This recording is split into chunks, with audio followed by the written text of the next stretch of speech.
আওয়ামী লীগের প্রশ্নে কেউ কম্প্রোমাইজ করেন না। সত্য কথা বলবো, জামাতের মতো দল শক্তভাবে বলছে না যে তারা আওয়ামী লীগের রাজনীতি নিষিদ্ধ চায়।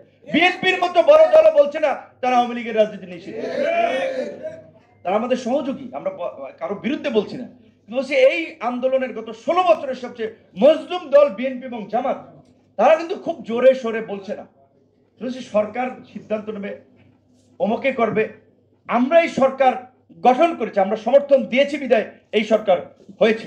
আমরা যদি না চাইতাম যে না আমরা এই সরকার মানি না, তাহলে তো টিকতে পারতো না। হাসিনাকে বলছি যে মানি না, তাই টিকতে পারে নাই। সুতরাং আমাদের একটা রাজনৈতিক ঐক্যমত সমঝোতা সিদ্ধান্ত থাকবে না যে আমরা সবাই আওয়ামী লীগের রাজনীতি নিষিদ্ধ চাই, কোন দলে আওয়ামী লীগকে পুনর্বাসনের জায়গা দিবেন না।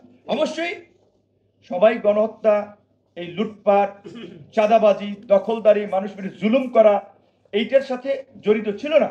আওয়ামী লীগের তৃণমূলের অনেক সাধারণ মানুষ রয়েছে, দল দুটো বড় দল আওয়ামী লীগ এবং বিএনপি, কেউ কেউ আওয়ামী লীগ করতো। সেই ধরনের সাধারণ আওয়ামী লীগের, নিরীহ নিরপরাধ আওয়ামী লীগের যারা, তাদের বিরুদ্ধে আমাদের কোনো অভিযোগ নেই। তারা রাজনীতি করবে, অন্য দল করুক, নতুন দল করুক, আমাদের কোনো আক্ষেপ নেই। কিন্তু এই নিকৃষ্ট দলের নামে, এবং এটা আওয়ামী লীগ না, আওয়ামী লীগ এদেশে ভারতীয় এক্সটেনশন, একটা ভারতীয় এজেন্ডা বাস্তবায়নকারী দল ভাই। এই আওয়ামী লীগকে কামব্যাক করানোর জন্য ভারত এবং তার বন্ধুরা প্রয়োজনে কয়েক হাজার কোটি টাকা ব্যয় করবে। একটা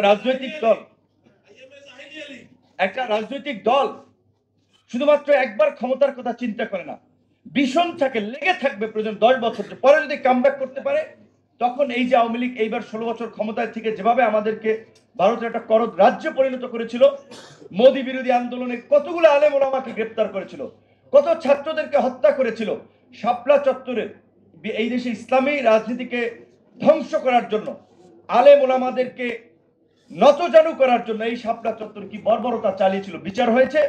হয় নাই। কারণ হচ্ছে এগুলো সব ওই বাইরের প্রেসক্রিপশন,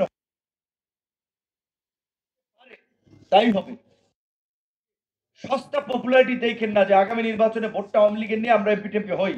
দূরদর্শী চিন্তা করেন, রাজনীতি সবাই করেন যার যার দল থেকে। আপনারা ক্ষমতা আসেন, বিএনপি আসুক, জামাত আসুক, হেফাজত আসুক, ওই সিপিবি বামপন্থীরা আসুক, আপত্তি নাই, কিন্তু আওয়ামী লীগের প্রশ্ন পরিষ্কার করেন। আমরা আজকে সেটার জন্য তাদের নিষিদ্ধ গণহত্যার সাথে জড়িতদের বিচারের দাবিতে একটা সংবাদ সম্মেলন আমরা করেছিলাম।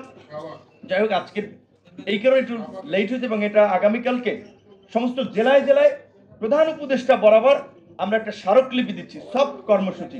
সরকার যদি কার্যকর পদক্ষেপ না হয় তারপরে হাট কর্মসূচি। এই জন্য আপনাদের এই প্রোগ্রামটাতে আমাকে অনেক আগেই অতিথি করেছিল, আমার উচিত ছিল অন্য প্রোগ্রাম না রাখা। এই জন্য আমি দুঃখ প্রকাশ করছি যে অ্যাক্সিডেন্টলি প্রোগ্রামটা হয়ে গেছে। তারপরও আপনারা এখানে আসতে পারছি, আপনারা ধন্যবাদ। আপনাদের দাবির সাথে কেউ দ্বিমত করার নাই।